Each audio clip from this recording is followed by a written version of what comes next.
गरीब आदमी को किसी रावण रूपी किसी मतलब डॉक्टर नहीं, नर्सिंग होम में जाके, मैं डॉक्टर को नहीं कह रहा हूं, जाके उसको बलि का बकरा अपने 10,000 रुपया के लिए चढ़ाता है। आज से वो बंद कर दे, या तो मैं रहूंगा या तो आप पूर्णिया की उम्मीद पर खड़े उतरिए। पप्पू यादव डॉक्टर को भगवान की तरह पूजा करे, वहां का सिपाही अटेंडेंट को पीटे छेड़े, वहां के नर्स गाली दे, ये सब आज से ही बंद कर दीजिए। मैं कभी भी जा सकता हूं। थाना ब्लॉक के अधिकारी जबरदस्ती मोटेशन और जबरदस्ती पैसा लेके जमाबंदी करना बंद नहीं कीजिएगा तो हम आपको जीने नहीं देंगे। याद रखिए, 20,000 40,000 बाबू के घर से मांगते हैं। मैं खुद देखूंगा। जितने माफिया डॉक्टर हैं वो नहीं चाहता था यहां से के लिए, मैं डॉक्टर से नहीं हूं और मैं नहीं मिला। जाएंगे कभी भी देश और बिहार के माफिया अपराधी दलाल से कभी नहीं मिला।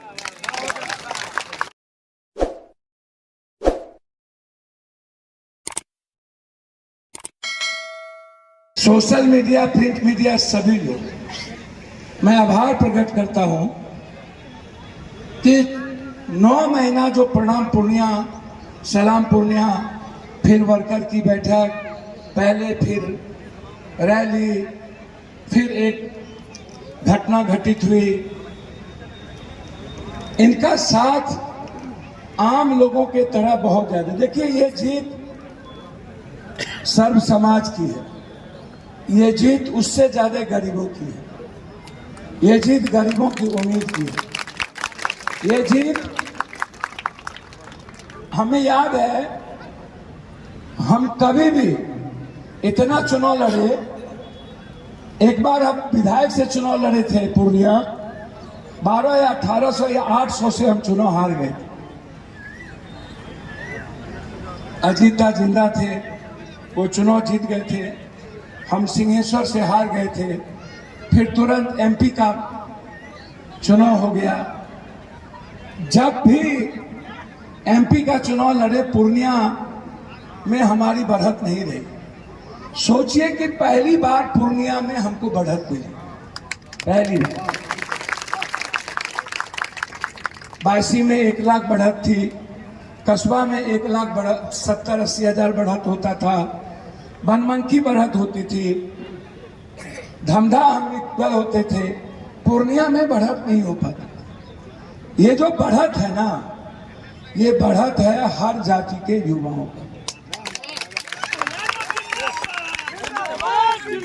ये नारा नहीं भैया, पूर्णिया की जनता और कोसी की जनता, सीमांचल की जनता के अलावे कोई नारा नहीं लगेगा, कोई नारा, कोई नारा, सिर्फ आम आदमी का नारा लगेगा। मुझे बचपन से भी पसंद नहीं है, मैंने ना कभी कुर्ता उजला कुर्ता पहना, ना मैंने कभी कोई माला पहनी, ना मैंने कभी जिंदाबाद का हमने कोई, आपको भी पता है मैं आपका परिवार का।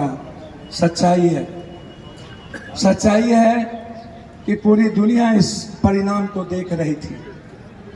ये जीत रिक्शा, ठेला, टमटम, ये जीत अंडा बेचने वाले, फल बेचने वाले, सब्जी बेचने वाले, रोड के किराने जो वो गरीब है ना, उसने, पप्पू यादव ने अपने बेटे की तरह सपना देखा, इसीलिए ये हम ये जीत ली।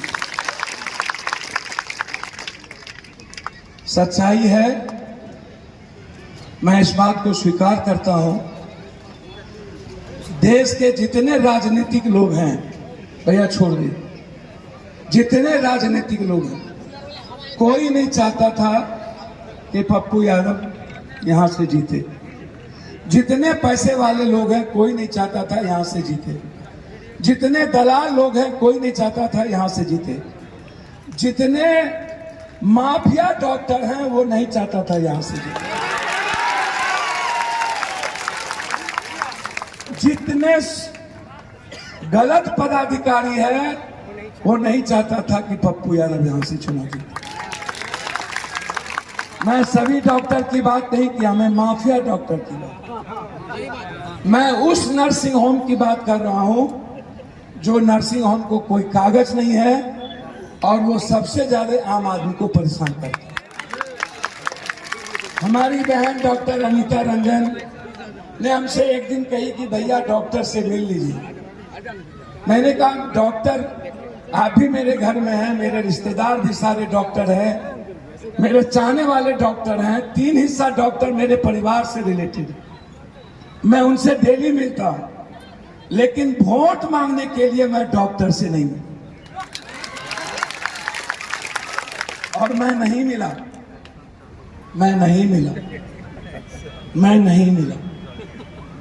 हमें कई लोगों ने कहा ये मजबूत आदमी है, मिल लीजिए।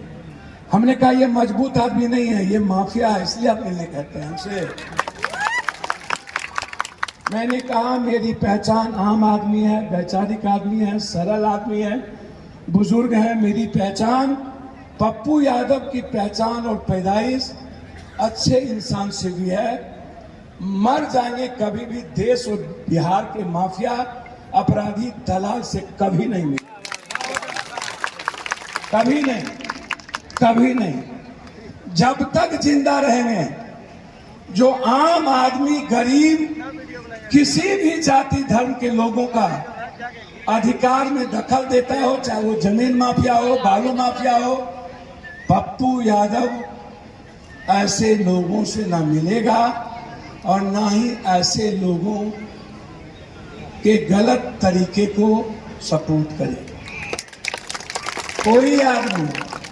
इसलिए जो जीत है, बढ़त है ना, ये छोटे छोटे व्यवसायी, मैं जानता हूं कि बड़े व्यवसायी को भरोसे करने में दिक्कत होती और उनका सेंटीमेंट बीजेपी के साथ था,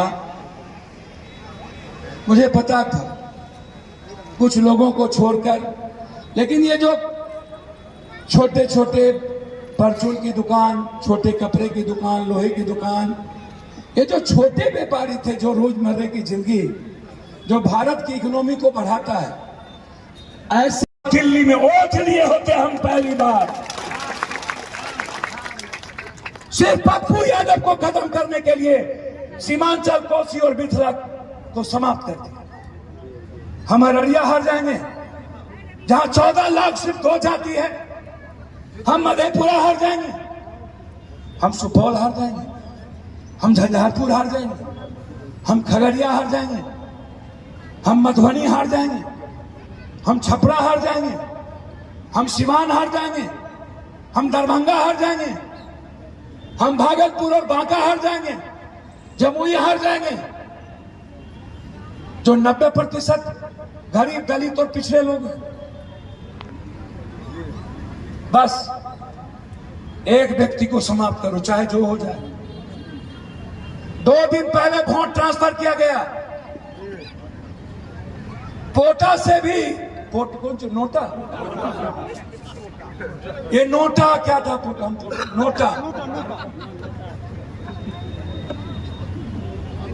नोटा से लड़ाई थी।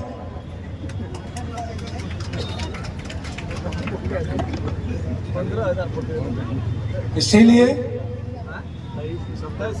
पूर्णिया, सीमांचल, कोसी को दुनिया का नंबर 1 का जो सपना है, उसकी शुरुआत आज से।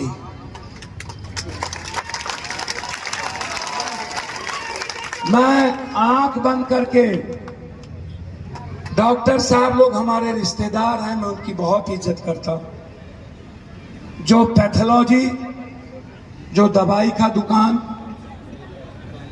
जो छोटे छोटे जगहों से गरीब आदमी को किसी रावण रूपी, किसी मतलब डॉक्टर नहीं, नर्सिंग होम में जाके, मैं डॉक्टर को नहीं कह रहा हूं, जाके उसको बलि का बकरा अपने 10,000 रुपया के लिए चढ़ाता है, आज से वो बंद कर दे, या तो मैं रहूंगा या तो आप। डॉक्टर साहब आप हमारे अपने हैं। IIM के सभी लोग, मेडिकल काउंसिल ऑफ इंडिया के सभी लोग हमसे मिले थे। मैंने उनको भरोसा दिया है, आप पूर्णिया की उम्मीद पर खरे उतरिए, पप्पू यादव डॉक्टर को भगवान की तरह पूजा करें। यदि पूर्णिया की जनता और सीमांचल की जनता के उम्मीद पर आप खरे नहीं उतरिएगा तो हम आपको पैर भी छुएंगे, लेकिन संविधान के मुताबिक, कानून के मुताबिक आपके साथ हमारा मतभेद रहेगा, मनभेद नहीं रहेगा। हम मतभेद करेंगे, मनभेद नहीं करेंगे। और मतभेद तो विचारों का रहता ही है ना, जरूरी नहीं है मनभेद होना। इसीलिए